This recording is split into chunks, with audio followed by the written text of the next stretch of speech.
Hey everyone, and welcome back to the channel. Today, we're talking about something that feels almost impossible in our modern world: finding a moment of peace.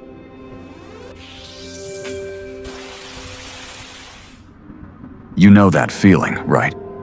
You're scrolling through your phone, trying to relax, and suddenly you're hit with 1,000 different notifications, each one a little demand on your attention. It's a constant battle, and it's exhausting. We're all on this modern quest for stillness, but it feels like the goalpost is constantly moving. I've been thinking a lot about the Stoics lately. You know, those ancient philosophers who were all about self-control and finding peace in a chaotic world. They'd probably look at our lives today and just shake their heads like, y'all are really letting a tiny rectangle of glass and metal control your entire emotional state. They had their own struggles, sure, but I bet they never had to deal with a boss texting them at 10 p.m. on a Friday. So, let's take a page out of their book, or rather, a different, much older book, and see if we can't find some of that ancient wisdom to help us in our modern world. The modern quest for stillness. Let's get real for a second. Our lives in 2025 are, for lack of a better word, insane. We're constantly connected, constantly reachable, and constantly bombarded with information. There's this pressure to always be on, to be productive, to be hustling. We've been sold this idea that if we're not constantly moving forward, we're falling behind. It's a rat race, and the cheese at the end of the maze is a few more likes on a social media post. It's a vicious cycle that leaves us feeling drained, anxious, and utterly disconnected from ourselves. We have this deep, innate human desire for peace, for quiet, for a moment to just be. But it often feels like we're chasing a ghost. And you know what's funny? We're all in the same boat. I'll get texts from friends saying, "I'm so stressed, I just need a break." And I'm right there with them. We're all looking for the same thing, a little bit of breathing room, a little bit of space in our heads. So, we try different things. We download meditation apps. We try to go for a walk.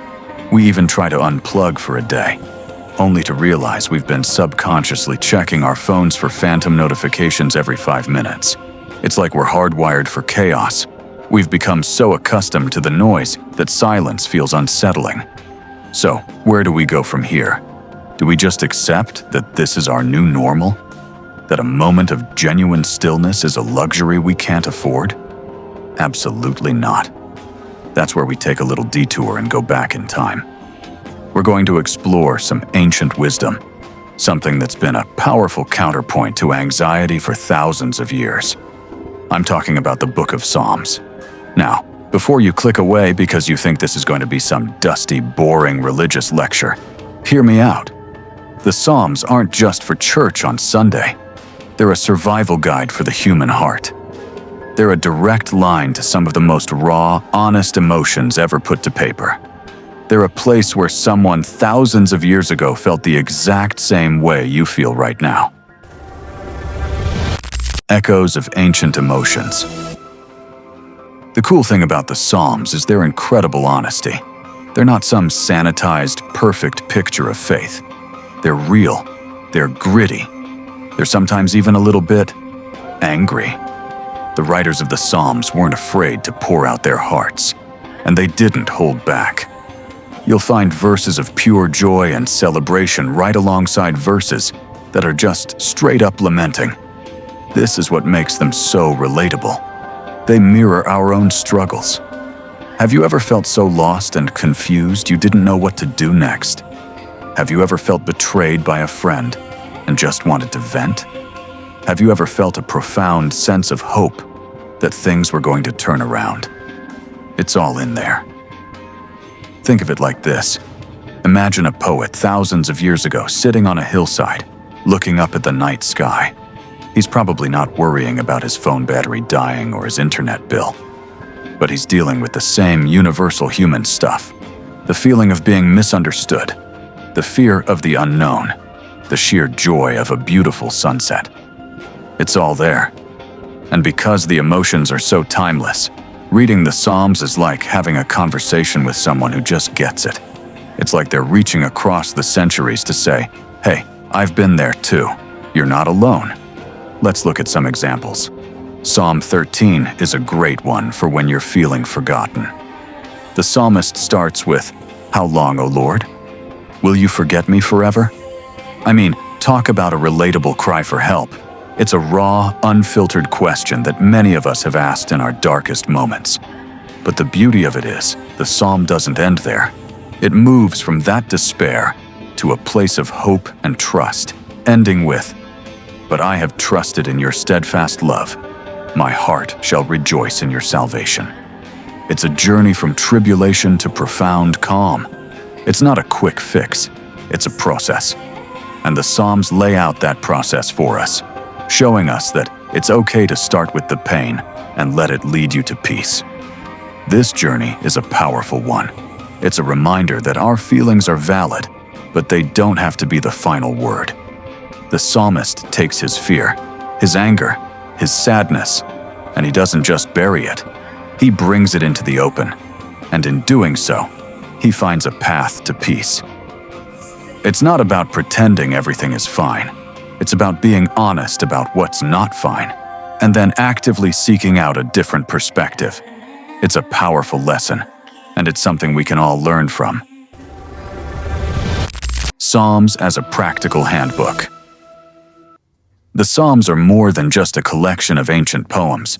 They're a practical handbook for navigating the emotional roller coaster of life. They offer actionable wisdom that you can use right now, today, to help you deal with the stuff life throws at you. You might be thinking, okay, cool, but how? Well, let's break it down. First, let's talk about stress and anxiety. In a world that tells us to just chill out, the Psalms offer a different, more powerful solution. Take Psalm 46, for example. It starts with, "God is our refuge and strength, a very present help in trouble. Therefore, we will not fear."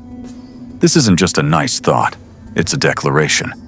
It's an active choice to put your trust in something bigger than yourself, even when the world feels like it's falling apart. When you're feeling overwhelmed, reading a verse like this isn't just about reading words. It's about recentering your focus.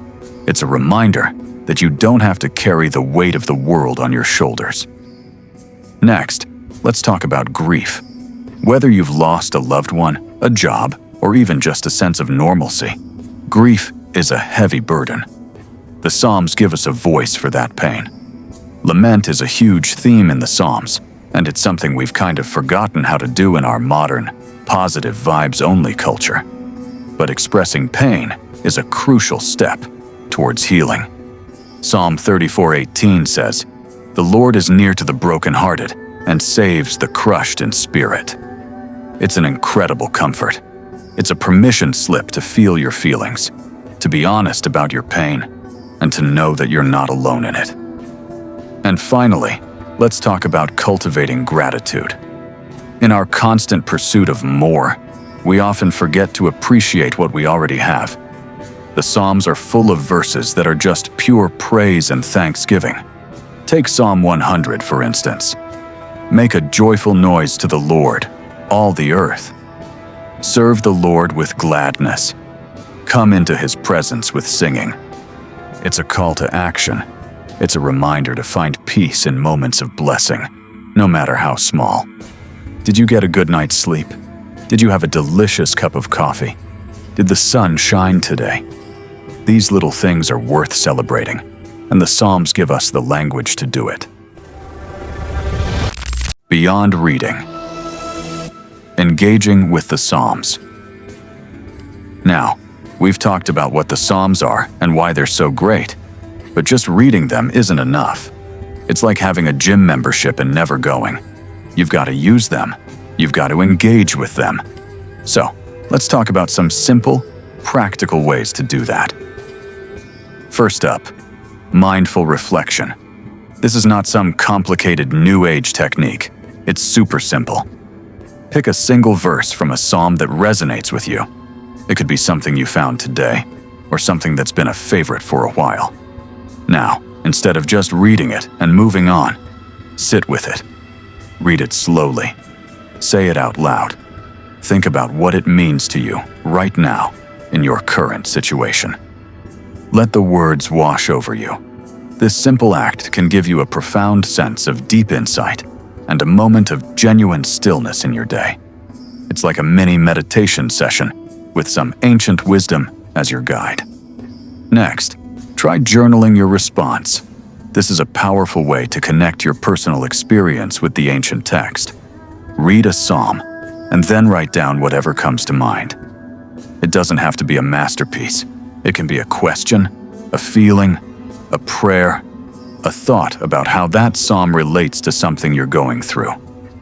This process of connecting the ancient words to your own life creates a bridge, and it makes the psalms feel alive and relevant to your world today.